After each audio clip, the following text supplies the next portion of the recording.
Right now, somewhere online, a video is telling you that after 48 years, Voyager 1 finally turned its camera back around, as if the most famous spacecraft in history just woke up, looked over its shoulder, and gave humanity one more glimpse of home. Here's the truth nobody wants to slow down and tell you. Voyager 1's cameras have been switched off since February 14th, 1990.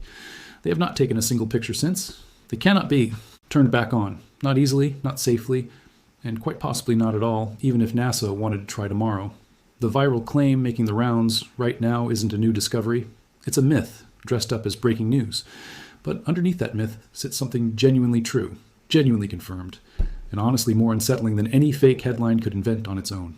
Because Voyager 1 really did turn and look back at us, once, decades ago, and what that single, deliberate act actually confirmed about our place in the universe is still, to this day, one of the most quietly devastating moments in the history of space exploration. And right now, in 2026, that same spacecraft is approaching a new milestone that confirms something else, something that has nothing to do with cameras and everything to do with just how alone out there this machine has actually become. This is the real story of Voyager 1's last look back at Earth, why its cameras have stayed dark for 36 years since, and what the spacecraft is actually confirming about its own future as it crosses a new and genuinely historic threshold this November. Start with what actually happened on February 14th, 1990, because the real story is more deliberate and more moving than anything a clickbait headline needs to invent. Voyager 1 had already completed its main mission years earlier, flying past Jupiter in 1979 and Saturn in 1980, using each planet's gravity to slingshot itself faster and farther outward, well past anything its original engineers had planned for. By 1990, it was roughly 3.7 billion miles from the Sun, already beyond the orbit of Neptune, well on its way out of the solar system entirely. Astronomer Carl Sagan, who had served on the mission's imaging team, spent years specifically pushing NASA to do something the agency wasn't originally planning to do. Turn Voyager 1's camera around one final time and point it back toward the tiny, distant world it had left behind. NASA agreed. On that February day, Voyager 1 captured a sequence of 60 images, assembling what came to be called the Solar System Family Portrait. Frames showing Venus, Earth, Jupiter, Saturn, Uranus, and Neptune, each one reduced by the sheer distance involved to little more than a point of light scattered against the blackness. Earth appeared in that sequence as a single pale blue pixel, less than a full pixel across in the actual data, suspended in what Sagan later described in his own writing as a beam of sunlight, a description that gave the resulting photograph its now famous name, the pale blue dot. NASA's own mission timeline records the exposures used to create that image at 04:48 GMT. Just 34 minutes later, at 05:22 GMT, mission controllers powered Voyager 1's cameras off. They have never been switched back on since. That timing detail matters more than it might seem at first. This wasn't a slow, gradual fade into retirement. It was a hard, deliberate cutoff, planned and executed within roughly half an hour of the spacecraft taking its final photograph. The reasoning was entirely practical. Voyager 1 had already completed its planetary tour, and every watt of power the cameras and their heating systems continued. To draw was a watt no longer available for the instruments engineers actually needed for the mission's next phase, studying the charged particles, magnetic fields, and plasma waves of the outer solar system, and, eventually, interstellar space itself. Sagan understood exactly what he was asking for when he pushed for that final photograph. He wasn't trying to preserve ongoing camera operations. He was asking for one last, deliberate look back before the eyes closed for good. And that's exactly what makes the current viral claim so misleading. The idea that Voyager 1 just turned its camera back around, as if this were breaking news happening right now, completely inverts what actually happened. The turning around already happened once in 1990 as a conscious, final decision. What's being falsely implied today is a second turn, a reawakening that never occurred, and by every technical account NASA has given, essentially cannot occur. Here's why. NASA has stated plainly in its own published mission FAQs that after Voyager 1's cameras were switched off, mission managers didn't just power them down, they physically removed the onboard software that controlled the imaging system entirely, repurposing that computer memory for other functions the spacecraft needed more urgently as it aged. That alone would make restarting photography a serious undertaking. But the deeper problem sits back here on Earth. The ground-based computer systems that once processed and interpreted Voyager's image data, purpose-built machines running software designed specifically for that 1970s and 1980s era imaging system, no longer exist.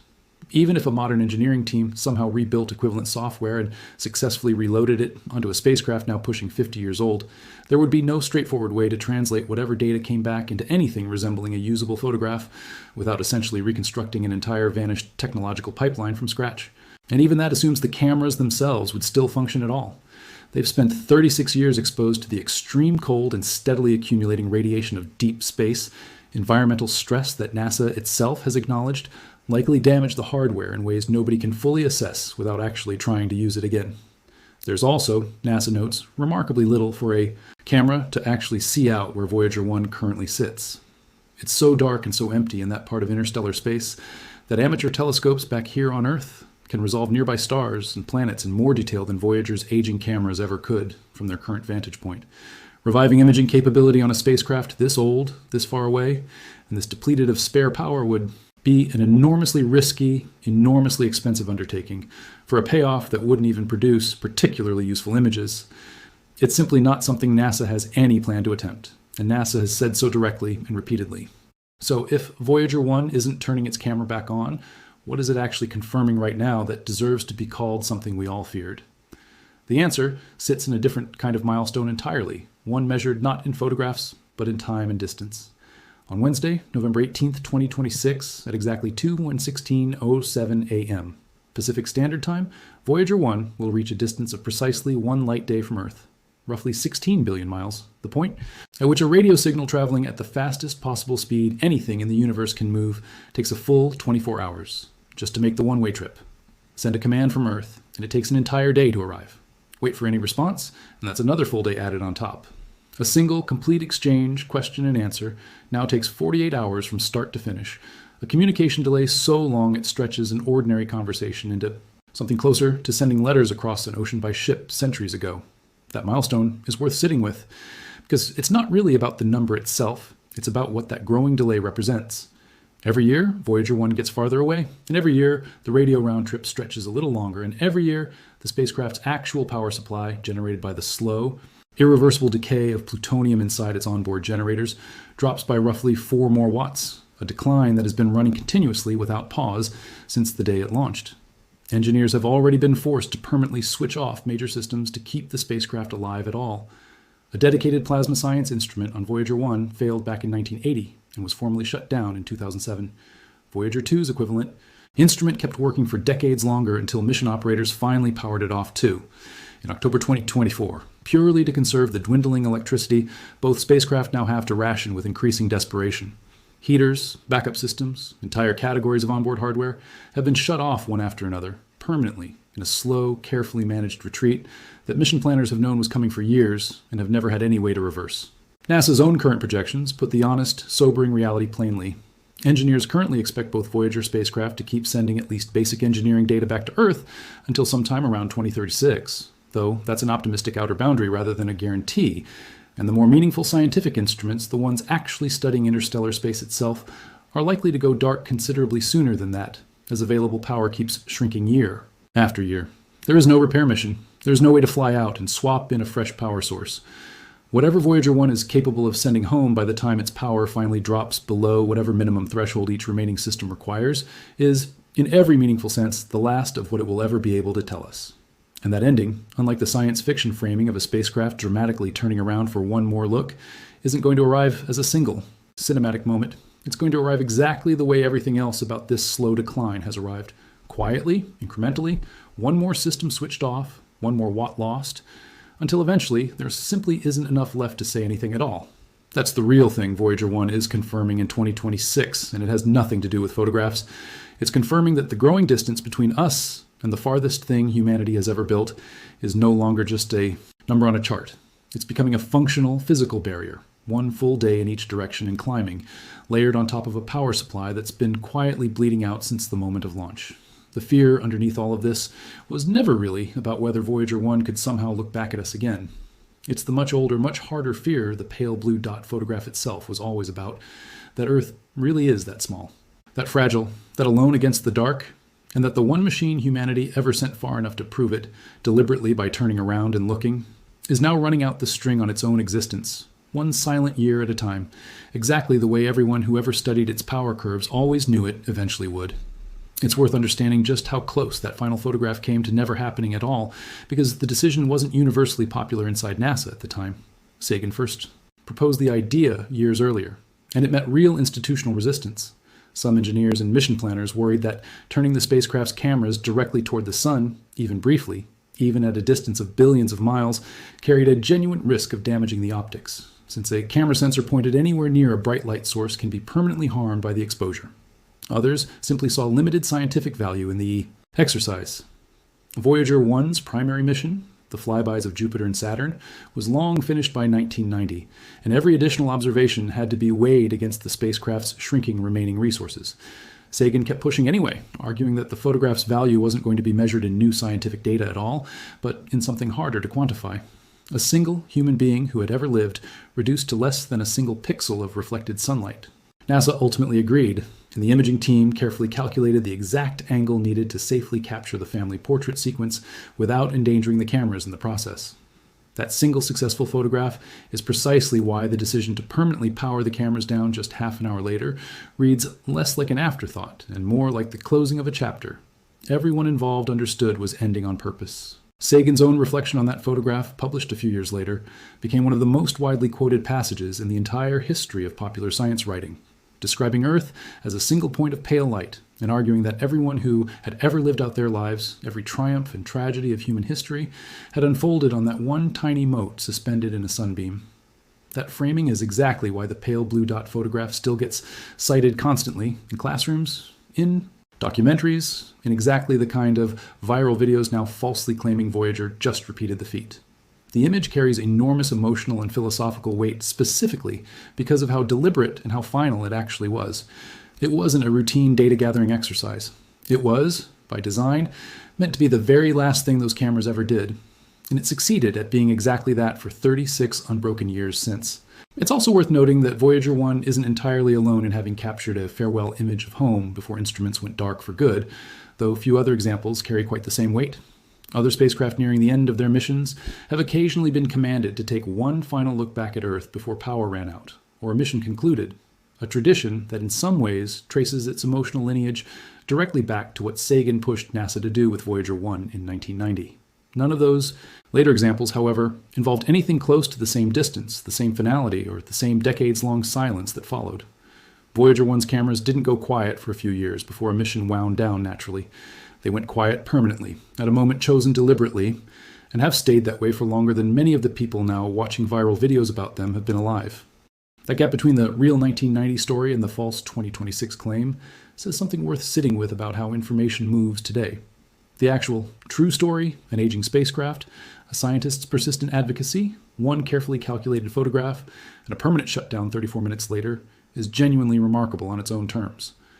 It doesn't need embellishment.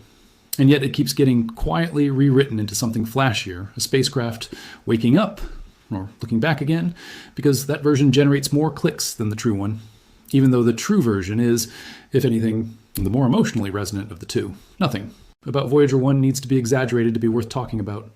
It already did something extraordinary once, on purpose, and then kept flying in silence for 36 years afterward, carrying that single photograph and the rest of its scientific data farther from home than anything humanity has ever built. There's a way to make that one light day milestone feel less abstract too, because the raw number, roughly 16 billion miles, is genuinely difficult to hold in your head in any meaningful way. Light itself, the fastest thing that exists, the same light that lets you see this screen the instant it leaves the pixels in front of you, takes a full day. Just across the gap, Voyager 1 will occupy on November 18th. Nothing humanity has ever built, no rocket, no probe, no piece of hardware of any kind, has ever operated at a distance where that basic fact of physics stretched a conversation out that far.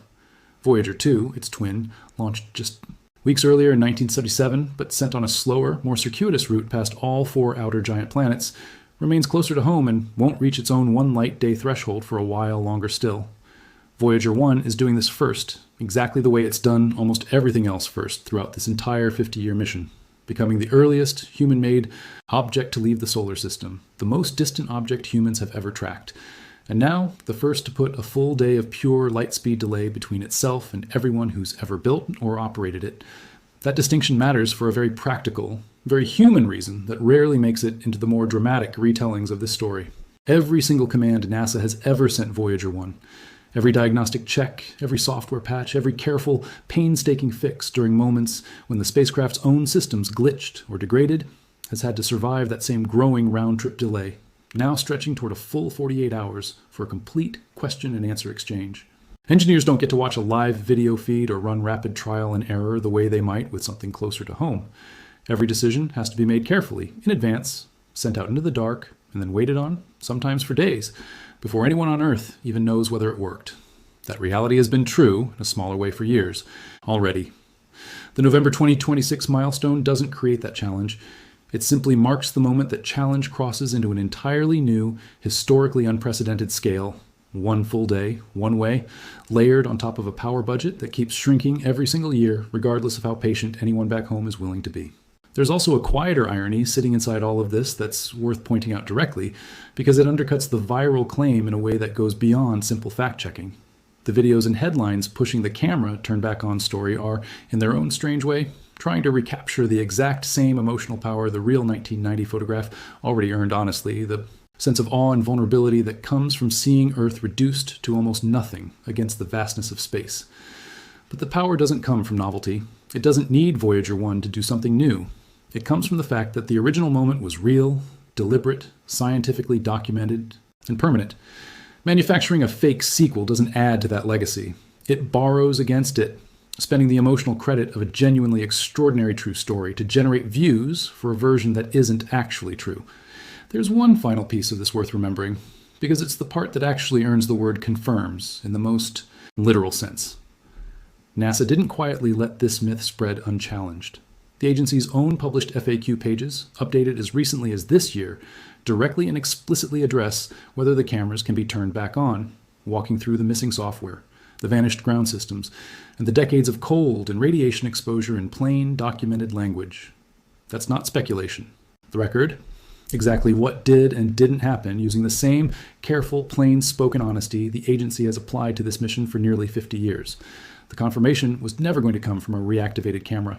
It came from an agency willing to say clearly that the moment already happened once and that nothing since has changed that. So here's the real story, once you strip away the fake urgency and let the actual history stand on its own. Voyager 1 already gave us its last look back, 36 years ago, in a single deliberate photograph taken 34 minutes before its eyes closed for good. It never turned around again, and by every honest technical account NASA has ever given, it almost certainly never will. What it's doing instead right now is something quieter and, in its own way, more affecting. Crossing an entire light day of empty space between itself and home, carrying a fading power supply and a slowly shrinking list of working instruments, confirming with each passing year exactly how far and exactly how finally it has already left.